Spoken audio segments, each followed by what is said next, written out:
तपाईले अहिले हेर्दै गरेको यो पोस्ट बालेन शाहले भनेको होइन भने के हुन्छ? बालेन शाहले भनेको भनेर अहिले सामाजिक सञ्जालमा एउटा पोस्ट निकै नै भाइरल भइरहेको छ।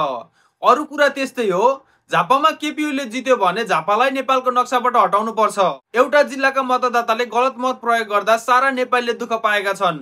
यसको जिम्मा झापाली जनताले लिनुपर्छ। 76 जना जेनजीको रगत पिएको अपुत्र केपी ओलीलाई ठेगाना लगाउनु पर्छ।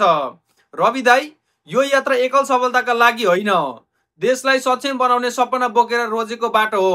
त्याग यही हो। अब प्रश्न उठ्छ, के यो भनाइ साँच्चै बालेन शाहकै हो त, कि बालेन शाहका समर्थक वा विरोधीहरूले एडिट गरेर बनाएको झुटो पोस्ट हो? हामीले बालेन शाहका आधिकारिक सामाजिक सञ्जालहरूबाट खोज्दा यस्ता कुनै पनि पोस्ट भेटिएको छैन। त्यस्तै टेकपाना जस्ता विभिन्न विश्वसनीय मिडियाहरूबाट बुझ्दा पनि यो पोस्ट बालेन शाहको होइन, पूर्ण रूपमा फेक हो भन्ने पुष्टि भएको छ। अब यो पोस्ट आयो त कहाँबाट?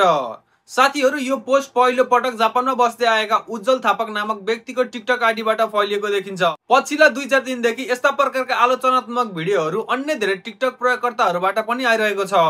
अब सोच्नुपर्ने कुरा के हो भने, के यिनीहरू बालेन शाह र रवि लामिछानेको समर्थनमा जनता जुटाउन खोजिरहेका छन्, कि यी दुई नेताका समर्थकहरूलाई नै भ्रमित र विभाजित गर्न खोजिरहेका छन्? यो निर्णय तपाईहरू आफैले उनीहरूको भिडियो हेरेर गर्नुहोला। अनि अन्त्यमा सबैलाई एउटा आग्रह, यस्ता गलत, भ्रामक र नक्कली समाचारहरूको विश्वास नगर्नुहोला। सूचना शेयर गर्नु अघि सत्यता जाँच गर्नु हामी सबैको जिम्मेवारी हो। र यस्तै भिडियोहरू हेर्नको लागि हाम्रो भिडियो लाइक गरी, हामीलाई फलो गरी, हामीलाई शेयर गर्नु हजुरहरूको इच्छा।